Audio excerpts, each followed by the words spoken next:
Jenny, you in, hun?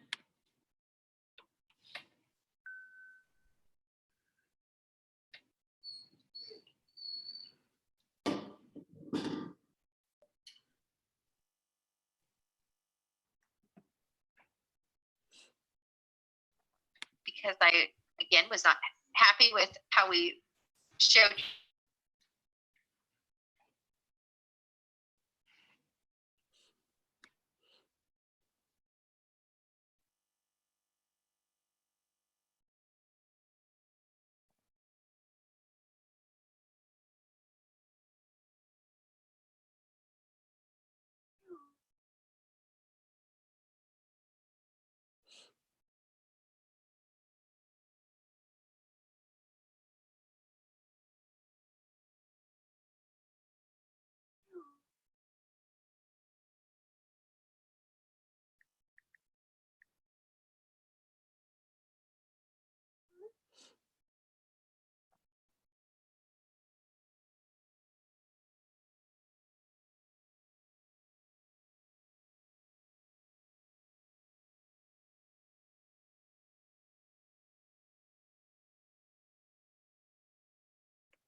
Okay, Sarah, whenever you're ready, I think we can go ahead and go. Will you remind everybody that they when that about 9:40, I'm going to kick off of this and slide to the other one? Yeah.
All right.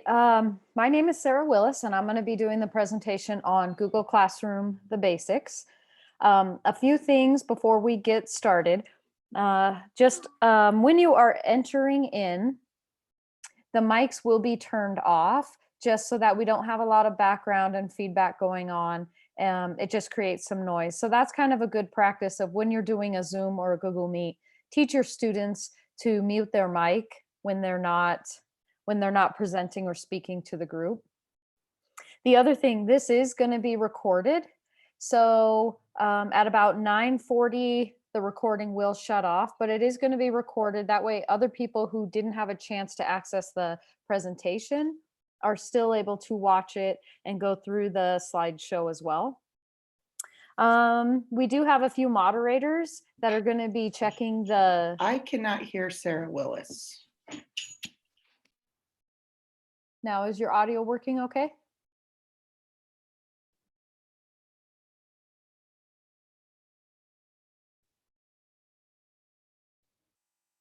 Can the moderators out there, can you guys hear me okay? Coming in loud and clear, Sarah. Okay. The few moderators that I have, they're going to be answering questions in the chat. So if you have a question, please put it in the chat. If they can answer your question, they will. If not, we will wait until the question slide comes up. There are some things that if they know it's coming in the presentation, they will say, just hang on a minute, we'll get there. And yeah, so I think we're going to go ahead and get started. So this presentation is on Google Classroom. And like I said, it's on the basics of how to access it, how to add students, and how to get students some information.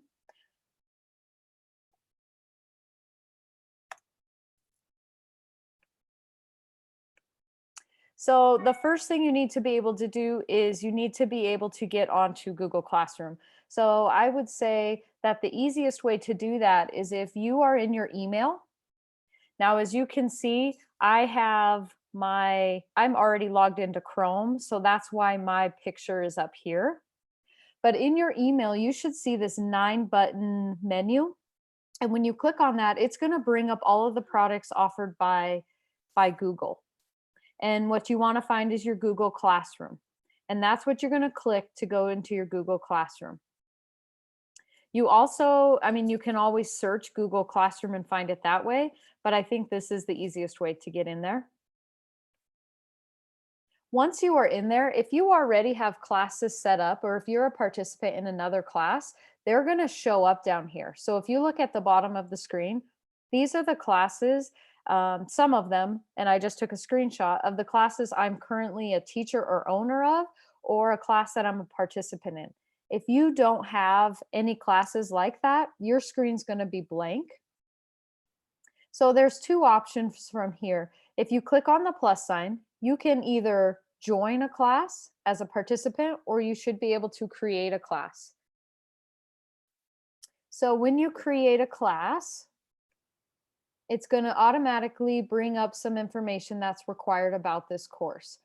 So you just type in the name, section, math, and room number. This part up here, the class name, that is a big, you just want to make sure that's the big wording that the students and you are going to be able to see. So it needs to be very clear as to what class you're talking about. So if I go back to that previous screen that shows me all of those classes, right up top, that's what is going to be displayed. So you want to make sure you can identify which class it is. And then after you're done, you can go ahead and create your class. And it's automatically going to pick a theme for you. So now your class is created, and I want to show you a few things to help you customize your class before you start adding any students, and we will get to adding students and co-teachers. So right away you can see here's the name of my class, first period, and it's really little right now, but this is the class code right here that's going to be extremely important when you start adding students and teachers to your class. Over here on the right, there's two buttons. One of them is select theme and the other one is upload photo. If you don't like the theme that Google has picked for you, so this pink background with a nice graph on the iPad there, you can change your theme or you can upload your own picture. The other thing, the upload photo, that's going to upload any photo that you want in there. So I'll show you an example of that. So back here, you can see the lovely Mr. Bauer. He uploaded a photo into his. So that's an example of when you upload the photo, you can put your picture there so the kids know exactly which instructor is in charge of that class. All right, the next part, navigating between classes or going back to that home screen. So when you are on this screen, there is a 3-button menu on the top left. And when you click on that, it's going to open up this menu over on the right. Now, a few things that you're going to want to know that are right here. If you click on this classes button at the top, it will take you to that screen that shows you all of your classes that you either own or are a participant in. Here is the Google Calendar. So anything that you add in these classes is going to go automatically into this Google Calendar. So if you have an assignment that you have a due date for, students have access to this also.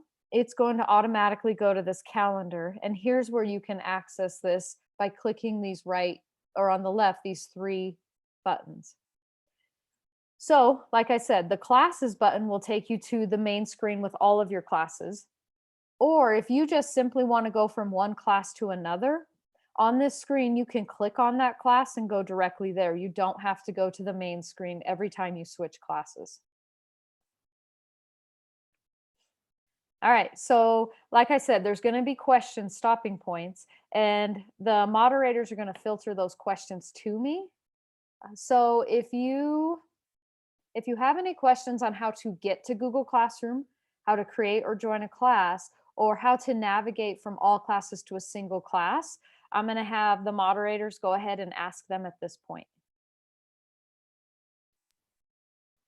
Sarah, we've had this question in multiple trainings. Will you address if people cannot create a class, what they need to do with the IT department? All right, so right now, if you for some reason cannot create a class, at some point you for either whether you were a student at some point in the district, but it's recognizing you as a student instead of a teacher, only the teachers can actually create a class. So, and that's just a safeguard so students aren't creating classes and sending them to each other. You just need to contact the IT department. You can email Jeff Brewster and let him know, and usually they can fix that pretty quickly, but that's who you need to contact in order to become a teacher instead of being seen as a student in the system. Any other questions on this part? We're good to go. Thanks, Sarah. All right. So the next part. All right, now before we start adding students, because I know that's what a lot of people want to get to, there are some things you're going to want to set up before you put students into the classroom, and their classroom management pieces. And a lot of that is so when students do enter the class, you already know these tips to help manage them.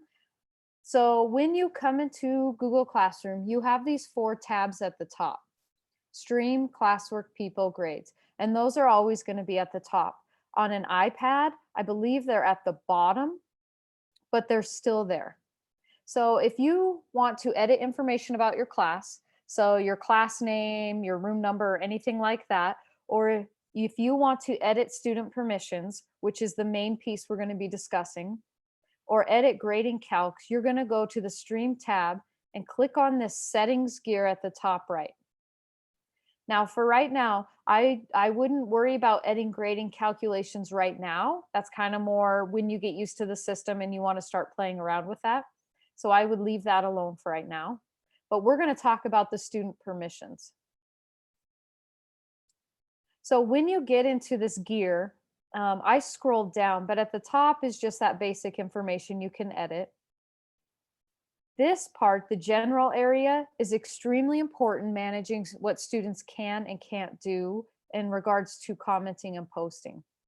So there's multiple options. The first option, students can post and comment.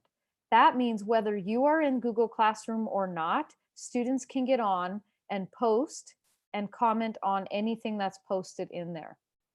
So if your students, if you have not gone over expectations for the class, I would recommend do not start with this, because like I said, students can get on, they can post whatever they want, and they can comment on whatever they want.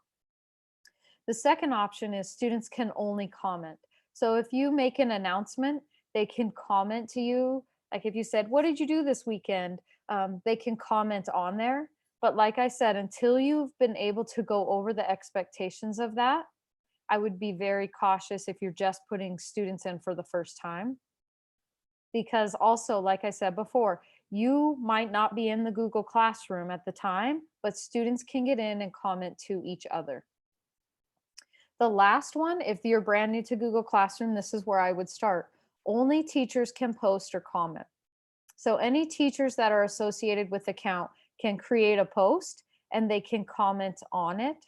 Now, these settings can be changed at any time. So let's say you review with students how to appropriately comment and you set those expectations, you can come back to this and you can change it based on what you need. So if you had an assignment where they needed to comment, you could turn that on, and then afterwards you could turn it back off, just letting the teachers comment and post.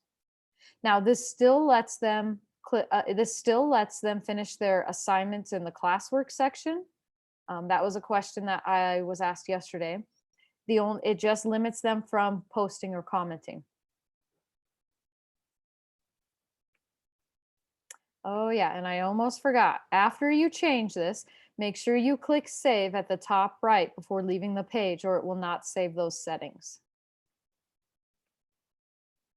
All right, the other classroom tip. So once you have students in, and you can see the people tab, like I said, these 4 tabs are going to be at the top. Once you have students in, let's say you opened it up for comments and you have a student, let's just call him Aaron for right now, and he's just commenting that it's not appropriate, it's not relevant to what you're doing, but the rest of the students are doing exactly what they're supposed to be.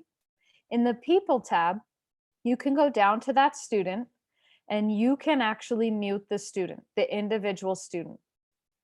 And after you have this conversation with Aaron and tell him you need to be appropriate, there are other people on, and he agrees and you've set up some boundaries, then you can go back and unmute him so he can post and comment. So there is that option to do that on an individual basis. The other option here is if you had a student that was in your class and then they were removed from your Infinite Campus roster, it does not remove them automatically here. You would have to click on them and remove them here. The reason for that is that if you're grading something, it will tell you who's turned it in. And if you have an inactive student, it will always show that they have missing work. Now, if a student got removed but needed access back into your class, you would just give them the code and they could re-enroll into the class. So those are some tips that you'll want to know ahead of time before you put students in, because once they have access, they can start utilizing any of the settings that you have preset for them. All right, so right now, just on the student permissions alone, are there any questions regarding allowing students to comment, post, and how to manage that?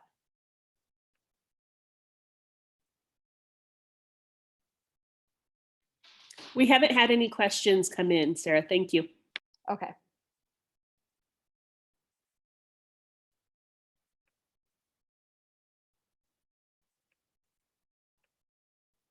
All right, so we're going to go ahead and navigating around Google Classroom. Like I said before, these 4 tabs are going to be at the top and they will be there all the time. You just have to click and go to the other tab when you want. The stream is considered the social hub for the classroom. So anything that you post or comment on, it's going to post automatically to the stream. Announcements can be made here by the teacher. Students, if you gave them permission, can comment and share as well. Any assignments that you have posted in classwork is going to show up in the stream also. Now, if you have something that you don't want on the stream anymore, you can always delete it. It shows a running list. You can move posts up or down. There's 3 buttons on the side and you can just click on it and move it up or down. You can also delete announcement posts using the 3 dots on the side. The other thing you can delete is that if a child or student has posted something that is inappropriate or you don't want on the stream, you can delete that as well. The only thing you can't delete from this is the classwork. To manage classwork, you have to actually go to the classwork tab and you can move stuff up and down and delete it from there. And the reason for that is that classwork is tied to the grades tab. So they don't want you accidentally deleting some classwork in the stream because it will delete it from the other 2 places as well. So we're going to move on. So that was the stream. So now we're going on to the classwork tab. This is where you're actually going to create assignments and questions and send them out to your students. You can organize them by topics, arrange them any way you want. 2 things I wanted to point out: a Google Calendar and a Class Drive folder are automatically set up for you. You don't have to set those up by yourself.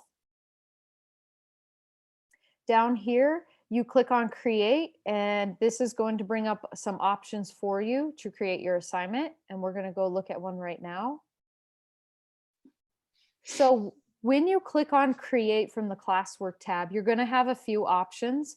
The first three, assignment, quiz assignment, and question, those are going to automatically tie to a grade in the grade tab. The fourth one down here, the material. So let's say you just want to share, I know I had someone yesterday say, I just want to share the calculator online with them, and I want them to be able to find it all the time. Well, then you might want to create a topic saying extra resources or material, and you might want to add that link to the material. The reuse post is exactly how it sounds. If you want to reuse a post, you can, you click on this and you're able to reuse something that you've previously posted.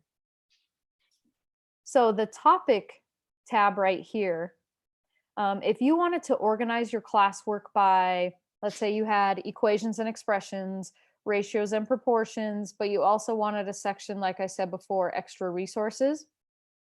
This is where you can organize those by topic. That way students can find things pretty quickly when they come to this classwork tab.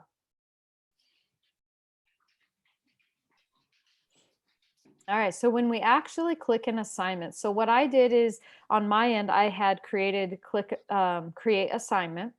So it's going to have you title your assignment, and it's going to have you put in instructions right here. The other thing you can do is down here, you can add an attachment. You can add something you've previously made. You can add a screenshot. You can click on here and you can add a link. You can add a file. Pretty much anything that you want students to have access to, you can add here. Now, if you haven't created the work yet, you can also click on plus and create, and you can create something right now and attach it. Once you have that created, here, this is one of those things that you need to know beforehand. Once you add something here, it's going to give you 3 options on how to dispense it to your students. If you have the first one highlighted, that means the only thing students can do is view the file. So let's say you have a reading you want them to read through, and you click on view file. They can't edit it, they can't comment on it, all they can do is view it. The second one, students can edit file. If you attach this, whether it's a Google Doc or a PDF or a screenshot or anything, if you have students can edit file, that means students have access to the original copy and they are editing your original copy. The other thing this second one does is all of the students are editing the same file at the same time. The third one, and this is the one that most teachers choose, if you attach something and you want the students to work on it alone and then turn it back into you, you want to click on make a copy for each student. That way they're only editing their own copy. They're not changing your original document. They're not editing over each other or on the same document. They each have their own.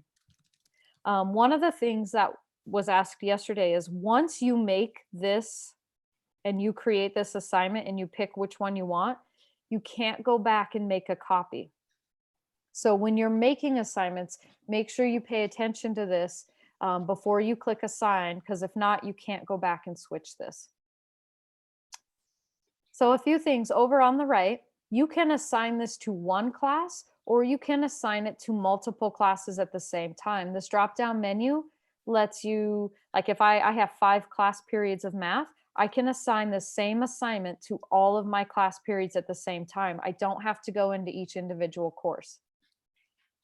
Now, the one thing that we found was that if you use a Google form and you assign it right here, remember Google Forms record responses. So if you assign the same form to all of your classes, all of the responses will show up on the same spreadsheet in Google Drive. Over here, you can actually differentiate assignments for students. So if I create one assignment and I have modified it, I can go over here and in this class period, I can click which students I want to receive this assignment. And then I can create another assignment and I can go over here and I can click different students if I'm trying to differentiate to my students with different assignments. You can adjust the points that it's worth. You can assign a due date, and there's a time option too. And when you assign the due date, it's going to show up on the Google Calendar that's shared with students. And you can assign it in topics, so that way in your classwork tab, it's already organized. If you are grading on a rubric and you want to attach it so students can see that, you can add it here. And then this option down here, if you are interested in it, it lends itself to watching for plagiarism. Learn more about it, but basically it compares it to original text. So when you are finished and you have this all set up exactly how you want, you can click on the assign, and it's automatically going to show up to students in the stream and in the classwork tab. If you want to schedule this out in advance, but you don't want students to have access to it yet, this drop-down menu gives you a few options. You can either save it as a draft. That means that when you're ready to assign it, you have to come back in and assign it. Or there's a scheduling option. So if I wanted to set everything up on Sunday night, I can schedule my assignments to be posted, and I can pick the date and the time. And once they're scheduled, you don't have to go back in and do anything. It will automatically show up to the students when you have scheduled it.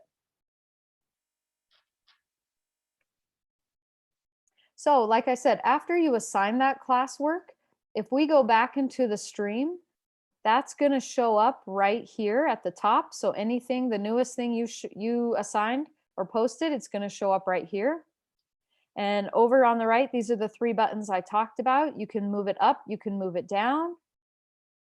Up here in the stream, this is where you're going to create announcements. But like I said, everything else shows up as new as possible in the stream. All right, and before I move on, was there any questions about how to assign the classwork or any questions in that regard? Sarah, we did have a question from Cynthia that would be worthwhile for everyone. Mhm. She wanted to know how to archive previous assignments in order to clean up the stream. Okay, so in the stream, on the right here, you can move things up or down. You can delete, you can delete announcements and stuff like that. The other thing though is, like I said before, you can't delete classwork.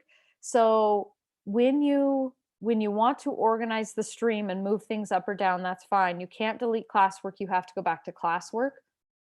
I would not delete any classwork though, or archive it until you are completely finished and you have the grades recorded at Infinite Campus.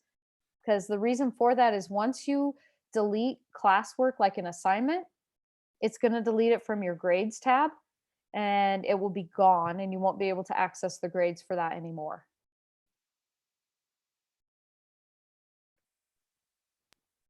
Sarah, Amanda had a question about announcements. She wanted to know if she could pin an announcement to the top. Yeah, so when you create an announcement, and the announcements are created on the stream page, so right up here. So if I wanted to share something with the class, I would do it right here and I would click share or post and it would be right at the top automatically. Now, if I wanted to, I can always reuse it, or if I wanted kids to see it first, I would have to go in and on these 3 buttons, move it up to the top so that kids would see it right away.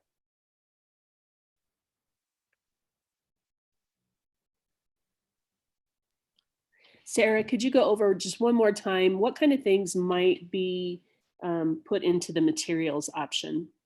One person had an idea of an anchor chart. What other types of things might you find in the materials option? So in the materials, and I know what I have done for materials is you can put, if you have links to websites that you want students to always have access to. One example was I always put a dictionary up there, Math is Fun dictionary, and I posted that link to the material. Another option is if you want them to always use the same calculator, you can post that there. Some teachers have just put resources on there as far as just videos or links that would be useful in their classroom. But basically, you don't want to, it's the material is something that if you attach it to an assignment, it's not something that kids are always going to go back to. So if it's just for a specific quiz or a specific assignment, then yeah, you would want to attach it in with that. But if it's something you want kids to constantly be able to access, then you would want to put it in in a material resource and probably create your own topic for that. Because remember, in the stream, it's just going to be pushed down unless you go back in and move it back up to the top. Thanks, Sarah. I think we are all caught up. Okay. All right. So we went over that. So now adding teachers and students to your class. So the first thing you'll want to do is you'll want to add any type of co-teacher you have or tutors, anybody that works with the same group of students that you want them to have access to what you're doing. This is where you're going to want to add other teachers. You want to add them as teachers, not as students, because as students, they're not going to have access to everything. Plus, they're going to be assigned all the coursework as a student, and that's not the role that you want them to be in. So when you add co-teachers to the class, you want to go to this People tab at the top, click on the little person with the plus sign. And in this case, for the teachers, it's going to ask you for their email address. And it's going to email them, inviting them to be a teacher in the class. And all they have to do is go to their email, follow the instructions, and they will be added as a teacher to your classroom.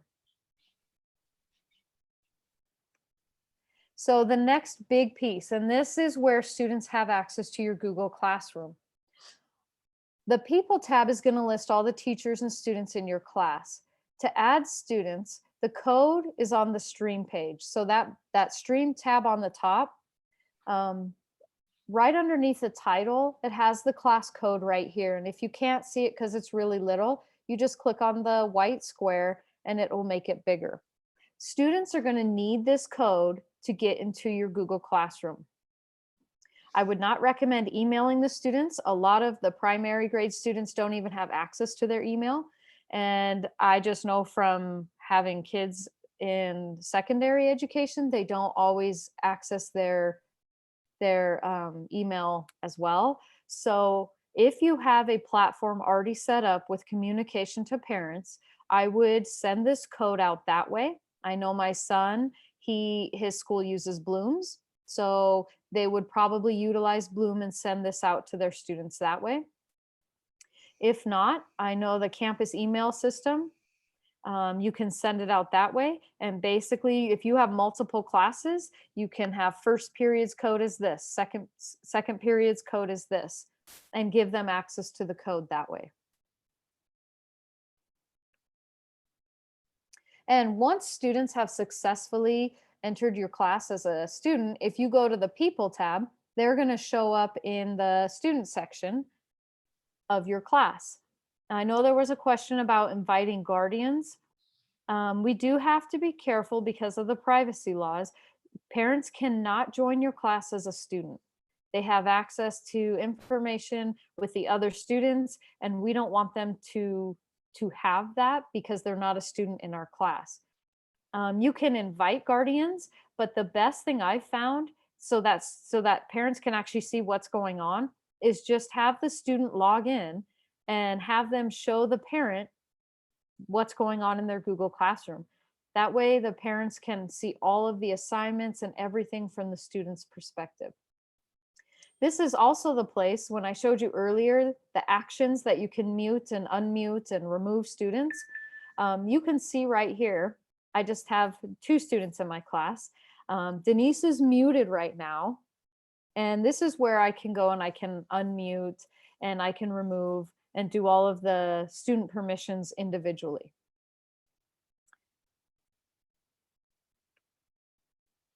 All right, so when you give that access to the students, that code, most students in the secondary can just search Google Classroom and they can pull it up.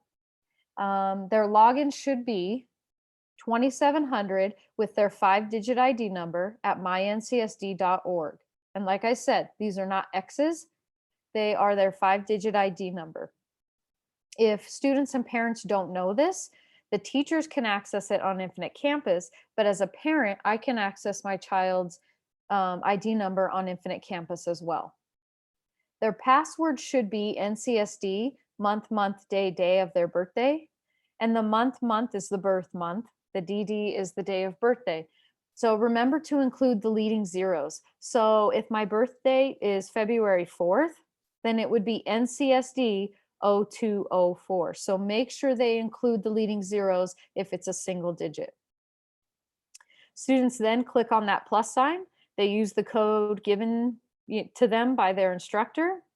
If for some reason the login doesn't work, it's probably the password, and they need to contact the Infinite Campus help number, and the password needs to be reset. All right, and before we go on to grades, is there any questions about getting that to students, about accessing it, or adding teachers to the account?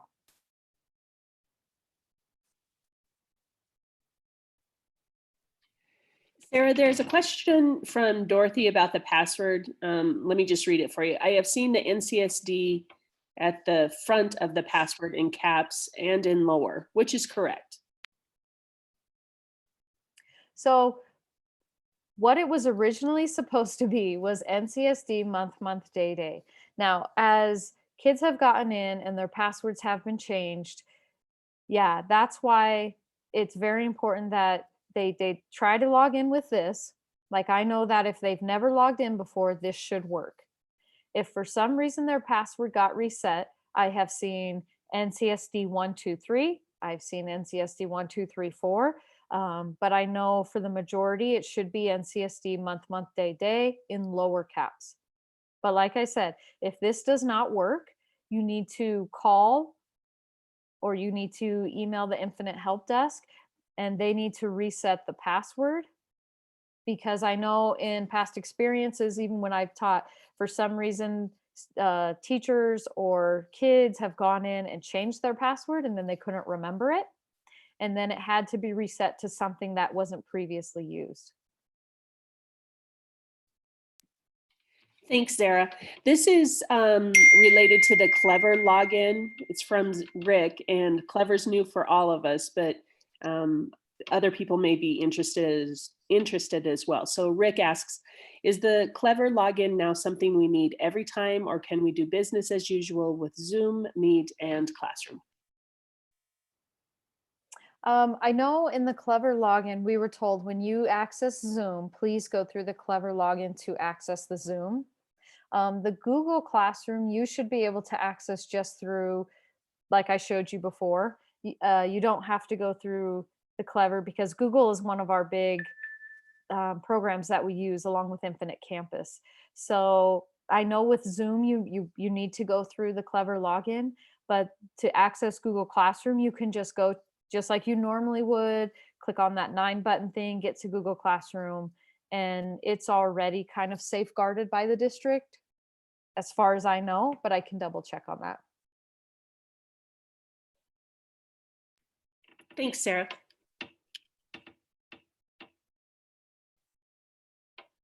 Hey, we have a question from, who's it from?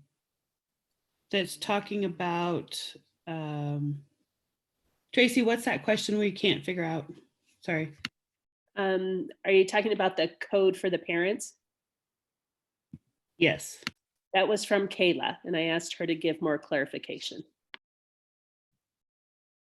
Okay. Yeah, because the parents, they don't get a code. They don't get to join your classroom as a student, so they don't get a code. If you invite parents to view your classroom, it's through an email. You have to email them.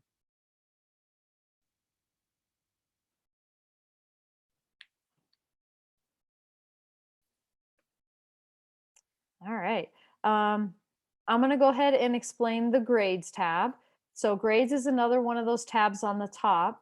And basically anything that you assign in the classwork, assignment, quiz assignment, or a question, anything that prompts students to turn something back in is going to show up in the grades tab. And it's going to just do that automatically for you. So if you can see, and I did not take a picture of the students. Oh, let me go back there really quick. So I don't have the students listed here, just for privacy purposes. But if you look, anytime I entered in something that was an assignment, it populated here. Now I didn't assign a due date. This was just when I posted it.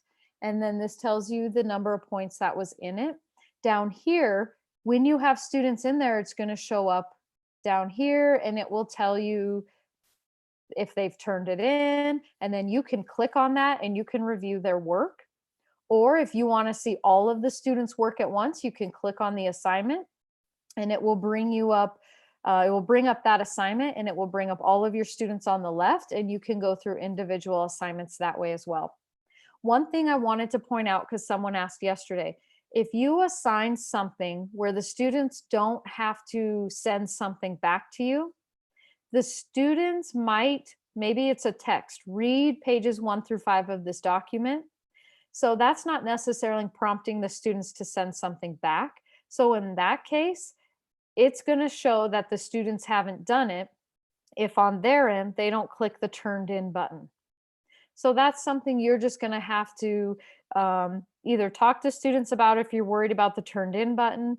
But like I said, if there is nothing that they have to send back to you, it's going to say that it's missing until the students actually go in and click the turned in button. So just be aware of that. They might have done it on their end. They just didn't click the turned in button. All right, the other thing, students have access through Google Classroom for pretty much anywhere and any device, phones, tablets. I haven't personally used it on an Xbox or PlayStation, but I have been told that it does work on those as well. All right, so any questions about the 4 options utilized in Google Classroom, those 4 tabs?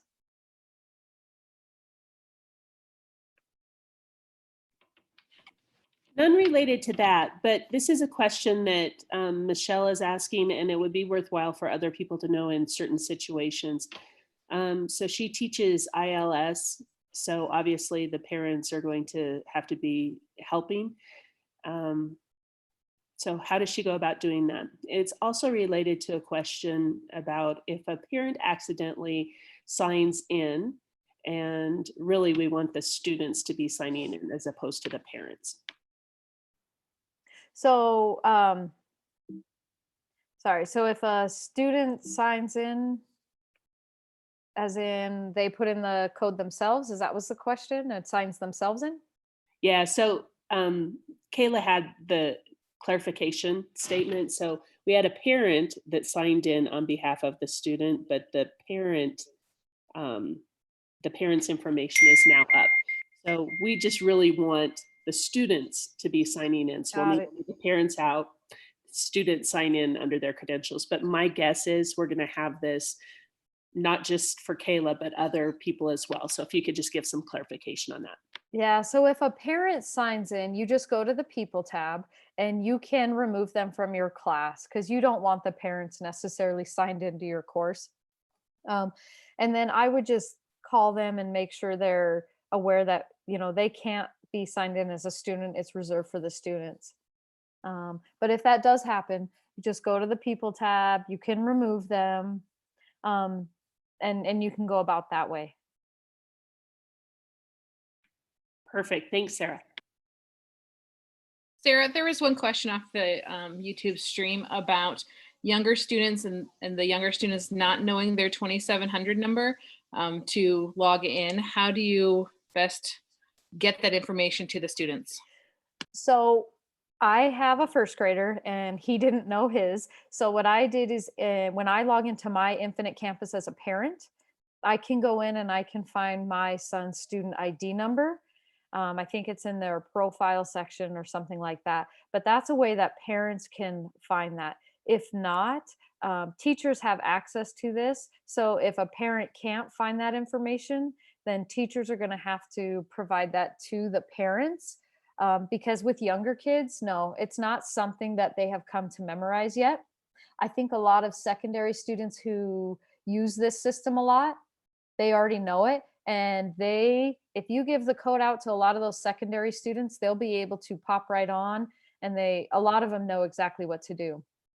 But yeah, the younger, and I, as the parent, I had to actually log in my son. And now that he's in, he just has to click on the right class to go to.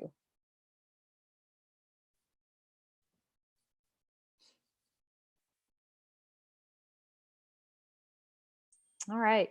I just wanted to put this up. I know some of you, if you don't have questions, I just wanted to get this information to you. These are the basics of Google Classroom. Hey, There's a Sarah. lot more. Oh, yeah. This is Denise. I'm going to be switching out. And so I just want to let everybody know that when I leave the meeting, this may shut down completely, but hopefully it okay. does not, because I don't know. This is news for us. Okay. But anyway, these are the basics of Google Classroom.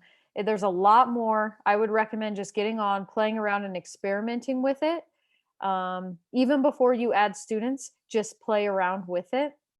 I have a Google Classroom set up as a resource class. If you want to join it, the code is right here, IKIIPC2. You can join it just as a participant if you would like. This is also being recorded, and we're going to share that on the district-wide PD sheet for right now. And if you have any questions, feel free to email me. I know all of the IFs are here to help and support wherever you need it. So I guess at this point, is there any other questions?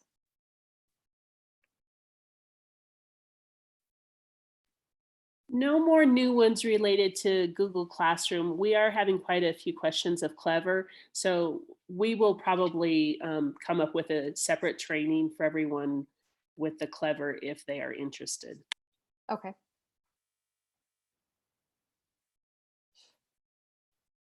All right. Well, if you don't have any other questions, just like in good practice with the Google Meets or the Zoom, I'm going to wait until everybody has exited the meeting until I close this down. This slideshow will be attached to the PD sheet as well, so you can access this later if you need to. But thank you for joining us.